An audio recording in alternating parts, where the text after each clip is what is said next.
evening and welcome to BATV News. I'm Kalila Reynolds. Wasinco's initial public offering was oversubscribed in just minutes this morning, but you still have time to purchase shares in the Caribbean's largest food and beverage manufacturer and distributor. Chairman of Wasinco, William Mafood, told BATV News this evening they'll keep the share offer open until at least Friday. All indications are from the NCB team that they were working until late into last night. They had only entered up until last night maybe less than 30% of the applications that had been received. They indicated that they had already surpassed the amount that the company was trying to raise. We have decided that we are looking at keeping it open at least until Friday. There's still a lot of people across Jamaica that we want to have come in as shareholders and still to apply, as well as a lot of our employees who have not yet had the chance to participate through their own application. So depending on what happens between now and Friday, if we still feel that there are a lot of smaller shareholders, individual investors out there who have not had a chance, then we'll consider what next steps. But at least until Friday, we will have the offer remain open. The company was seeking to raise $6 billion in its initial public offering by selling up to 484 million shares at $7.87 per share. The offer opened at 9 this morning and was initially scheduled to close next Friday, December 15. But Mr. Mafood says they want to ensure as many people as possible have a chance to own a piece of the 50-year-old Jamaican giant. What will end up happening is the allocations post-closing of the IPO will then deal with how much each individual investor gets. The biggest issue for us as a Jamaican company is we don't want to end up in a situation where we only have a few large investors crowding out the smaller investors. So our products, our brand, our company is a widely distributed company and brands. And so we wanted to get as wide a distribution of shareholdings in the country as possible. And the company is actually selling up to 784 million shares. Mr. Mafood says reports that they're no longer taking offers are not true. There's still time. We've been hearing reports that some brokers had said that they're no longer accepting applications. So if anybody has got that report and are listening to your report this evening, I can categorically say that the NCB is still accepting applications. They will be accepting applications up until Friday. Wasinco represents a wide range of leading brands and owns Water and Cran Water, Bigger Soft Drinks, and Boom Energy Drinks. The company says it intends to list on the main market of the Jamaica Stock Exchange, JSE, by the end of this month. The government has increased this year's budget by almost $90 billion. The figure is contained in the first supplementary estimates tabled in the House of Representatives by Finance Minister Audley Shaw yesterday. Anthony Morgan reports. The figures contained in the supplementary estimates show that the budget has been revised upwards from $715 billion to $805 billion. That's an increase of $89.8 billion. From that increase, capital expenditure is up by some $69 billion, with recurrent expenditure increasing by $21.6 billion. The Ministry of Finance and the Ministry of Economic Growth and Job Creation are receiving the largest allocations. Some $14.2 billion more is to go to the Ministry of Finance in recurrent expenditure. According to the estimates, $12.6 billion from that increase will be used on a loan to ensure adequacy of working capital financing with Petrojam. The Ministry of Economic Growth and Job Creation is to get $2.6 billion more on the recurrent expenditure, bringing its revised estimates to $9.4 billion. It's also getting $2 billion for capital expenditure to undertake island-wide road repairs due to heavy rains over the past several months. On the recurrent expenditure, the Ministry of Health and National Security are also receiving substantial increases of $1.8 and $1.4 billion respectively. Over $800 million will go towards new security initiatives in the Ministry of National Security. That ministry is also getting a little over $1 billion more on the capital expenditure, with $585 million dedicated to purchasing vehicles. Meanwhile, some $112 million more has been allocated to the Office of the Prime Minister for rural economic development initiatives. $154 million more is to be spent on youth employment in the digital and creative industries, and $30 million for technical cooperation grants to support the implementation of the National Identification System, NIDS. For BATV News, I'm Anthony Morgan. National Security Minister Robert Montague says he's not sure how many vehicles are on the wharf waiting to be cleared for use by the police. The Ministry of National Security had indicated last week that 66 vehicles imported by O'Brien's International Car Sales and Rentals were awaiting clearance. But when pressed in Parliament yesterday, Minister Montague admitted he isn't certain of that number. Andrew Laidley reports. As the saga of the unfulfilled contract for 200 used cars for the police force unfolds, National Security Minister Robert Montague is finally weighing in on the conversation. He's dismissing claims that the ministry was reckless in selecting the supplier, indicating that O'Brien's International's car sales and rentals went through a rigorous process to win the contract. He says there are 66 cars on the wharf right now for the supplier. But when questioned whether all those vehicles are a part of the volume imported under the contract for the police force, the security minister was not sure. I am not a director of O'Brien's, and the ministry is not the only client of O'Brien's. So I don't know if on the wharf O'Brien's have other cars that belong to other people. Wait, please. Mr. Speaker, the 66 cars that are on the wharf is receiving the full attention of the ministry to treat with whatever issues surround them so that we can get them into the hands of the police in the shortest possible time. But the security minister did admit that he doesn't have all the answers right now. He says he'll release more information on the developing issue as soon as he's been fully advised. I will concede, I will concede that I cannot provide all the answers that you need, but I will commit to providing the answers to you because I have been advised legally and I cannot provide everything to you, but I will say to you that the police need the 66 vehicles.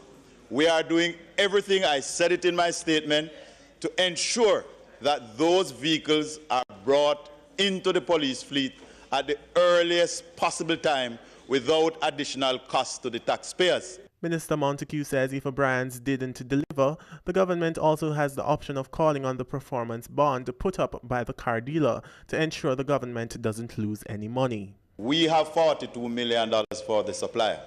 There is one option. We can use that money to pay the bond. It wouldn't be the taxpayers' money, it would be the supplier's money. And he's responsible to pay the duties anyhow.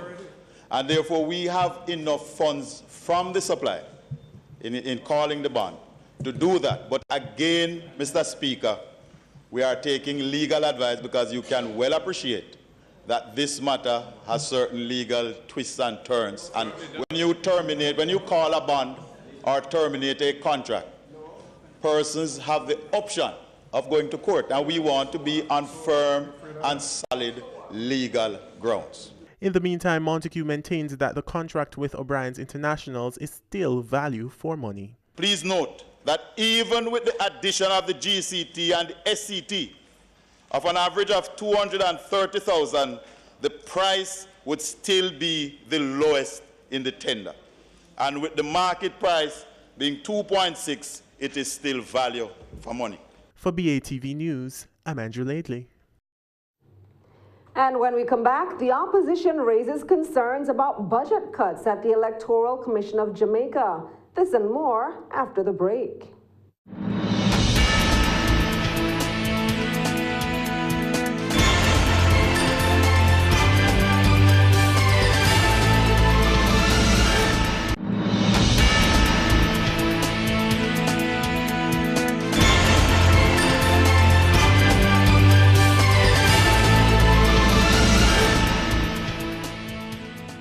Welcome back.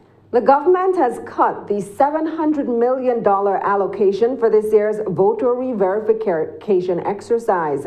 The exercise has been moved to next year's budget cycle. But the delay isn't going down well with opposition members of Parliament's Public Administration and Appropriations Committee, PAAC, which met this morning. Here's more. The PAAC was examining the revised estimates in the first supplementary budget tabled in the House yesterday. Committee Chairman Dr. Wickham McNeil questioned the removal of the $700 million allocation in this year's budget. The sums set aside for the re-verification process have been taken out of the budget. There was $700 million to start the re-verification this year. It was something that the Minister of Finance championed greatly in earlier days. We'd like to know why it was taken out, and obviously this would mean that the re-verification. Deputy Financial Secretary for the Ministry of Finance's Public Expenditure Division, Loris Jarrett, explained that the project was due to start late in the financial year, so a decision was taken to push it back to the next financial year. But that wasn't enough to satisfy Dr. McNeil. He wanted to know who made that decision. Is this a decision taken at the Ministry of Finance, or was this a decision taken at the EOJ? Is it that the EOJ or the EAC does not believe that it can start this year and therefore has recommended to you that this be put off? Or is it that the EOJ is ready to commence, but the Ministry of Finance has redirected? I think it would be safe to say that the Ministry of Finance has reprioritized the budget, Chairman, because of all the other new initiatives and new demands that came to the fore after the budget was approved. PAAC member Philip Paulwell interjected that the delay shouldn't be taken lightly. We are going to be in breach of the law, because the law requires that every 10 years you go through this process, and the ECJ has been ready to start. In fact, the funds were to enable the kickstart of the pilot, which should be coming to a completion shortly under their own schedule, so that we could start early in the calendar year for the entire island. This is a serious matter. We do not want to get back to the stage where political parties are questioning the legitimacy of our list. Dr. McNeil ended the discussion by saying the PAAC would recommend to Parliament that they reconsider pushing the project back. For BATV News, I'm Anthony Morgan. Jamaica's labor force could be in a bad position soon if the performance gap between boys and girls doesn't improve. That's according to Prime Minister Andrew Holness, who was addressing the Planning Institute of Jamaica PIOJ's Dialogue for Development Lecture 2017. Here's more. Gender equality is a critical pillar of the UN Sustainable Development Goals. For a long time, Jamaican activists have argued over the issue of pay equality between men and women in the workplace. But Prime Minister Holness is today highlighting another gender gap issue, which he says could have devastating ripple effects on the sustainable development of Jamaica and its workforce. In our context, we do tend to look at the issues of the differential in the wage gap between men and women. And in Jamaica, this would be particularly at low income levels. But there are also other gender gaps. And the one that is of great concern, clearly, is the performance gap between boys and girls at the lower levels of the education system, the earlier stages of the education system. And in fact, if that is not addressed, it's not just a shortage of labor that you will have. You will have a shortage of skilled labor very soon in the labor force. The Prime Minister pointed out that creating jobs isn't the biggest issue anymore. He says finding individuals with the requisite training and skills is what's now proving to be more problematic. Jobs are growing faster than the creation of skills to fill those. And that's going to be a constraint on our growth. So the issue of gender equality is something that my government will have to pay particular attention to. In the meantime, with regards to meeting the goals of developing sustainable townships, Prime Minister Holness says significant focus will be placed on Montego Bay next year. In the next fiscal year, we will be paying quite a bit of attention to Montego Bay, which is developing, but it is just a knot.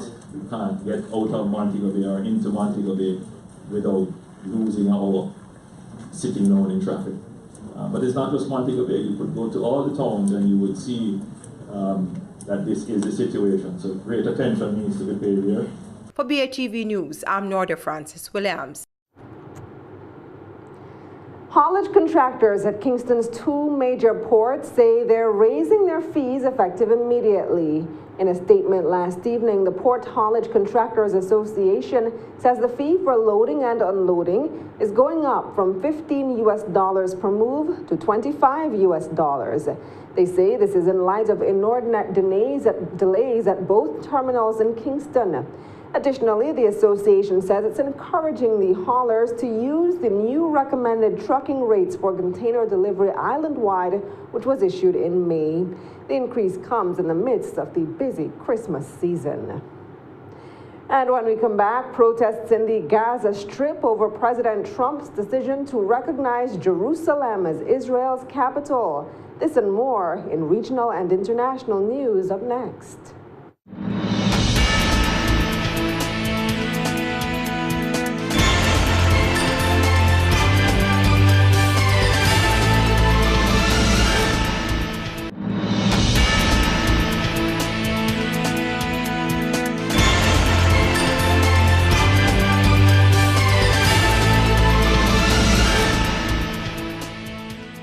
Welcome back. It's time now for regional and international news. Protests have broken out in the Gaza Strip in response to U.S. President Donald Trump's decision to call Jerusalem Israel's capital. Palestinian leaders have called for 3 days of rage against the move that would also see the U.S. Embassy move from Tel Aviv to Jerusalem. Al Jazeera's Harry Fawcett reports. For Palestinians living in occupied East Jerusalem, the sudden arrival of winter on Wednesday matched the news that the U.S. president was set to recognize the city as Israel's capital. This is an insane move that will inflame the whole region, because he's attacking all of our values, our sacred places, and our humanity. Jerusalem, according to UN resolutions, is the capital of two states. If he does this today, he will destroy the peace process that America is sponsoring. While some of his colleagues have been publicly welcoming the move, Israel's Prime Minister steered clear of the topic during a speech to foreign diplomats in Jerusalem, making only this oblique reference in a video for his Facebook page as he drove away.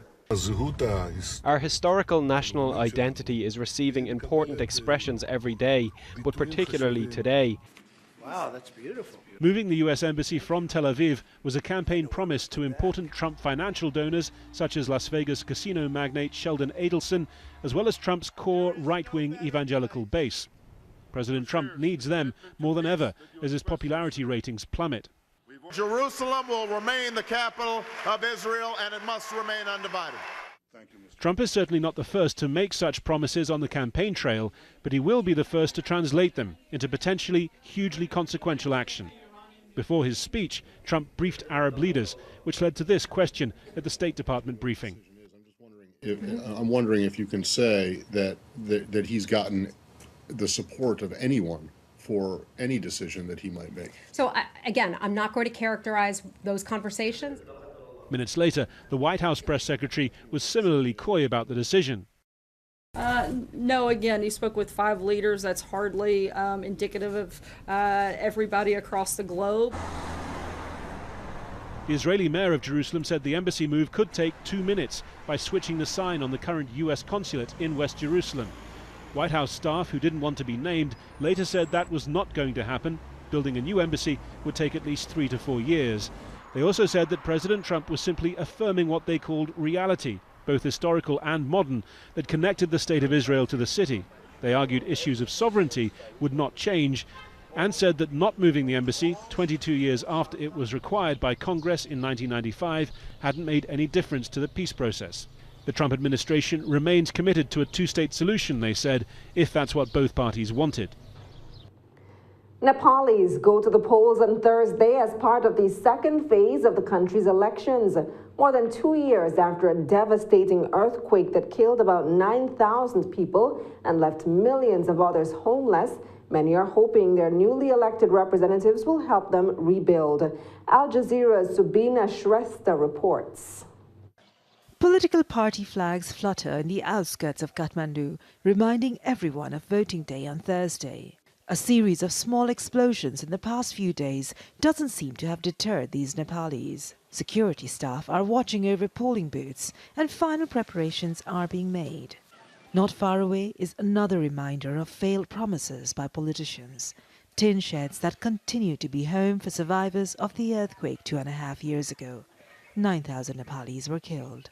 Chinimaya Pahari is one of the millions of people who lost their homes during the quake. Party leaders have been saying they are going to help us. I'm hopeful. I will go and vote. Maybe the leaders will help me rebuild my house. While for most voters, this election is about development, it's also supposed to consolidate Nepal's path to becoming a federal republic. State representatives are being elected for the first time. Voting has already finished in the more remote hills and mountains of 32 districts. On Thursday, it is the turn of voters in areas where access to polling booths is relatively easy. They're due to close at 5 p.m. local time, when vote counting for the entire country will start. There are two main political alliances. The Left Alliance is of Maoist former rebels with Nepal's Communist Party, Unified Marxist-Leninists. The other is the Democratic Alliance of Nepali Congress and the right of centre parties. 60% of candidates are being elected first past the post. Proportional representation decides the remaining 40%. The system was introduced to include minorities and the marginalized. But critics complain not enough women or minority candidates have been fielded by political parties. Democracy is all about equal opportunity, level playing field for candidates. If elections become expensive, if political parties raise money and they are not transparent, a lot of people will be excluded. People who don't have money, mainly women don't have money, marginalized people do not have money, so they will be excluded from the democratic process, so they will end up just being voters. So this is one major area for electoral reform. 15 million eligible voters will have to wait to find out which parties will win a mandate to form the next government. The Election Commission says it will take around a week for the result to be announced. Subina Shrestha, Al Jazeera, Kathmandu. Stay with us. Talking Stocks comes up next.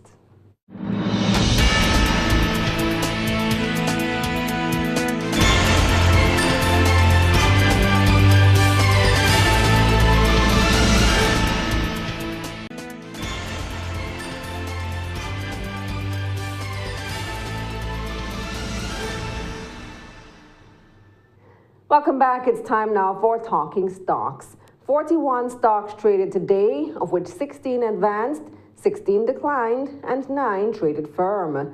The main JSE index advanced by 1,559 points to close at 277,480 points. The junior index declined by 69 points to close at 2,636 points. Over 10 million units traded, valued at more than $137 million on the Jamaican dollar market.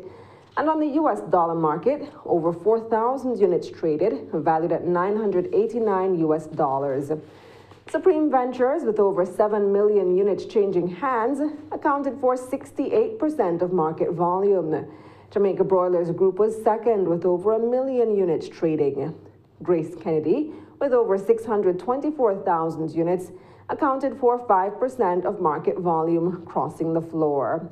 General Accident Insurance Company was the top advancer, up 19 cents to close at $2.71, followed by Jamaica Broilers Group, up 78 cents to close at $17.82, and Proven Investments, up a cent to close at 23 cents. The main decliners were ISP Finance Services, losing $4 to close at $11, followed by Access Financial Services, down $4.39 to close at $33.76, And Alaska Distributors down 31 cents to close at $4.09. In foreign exchange trading, the Jamaican dollar gained on all three currencies today. The U.S. ended the day trading for $125.91, going down 3 cents, while the Canadian lost 30 cents to close for $98.72.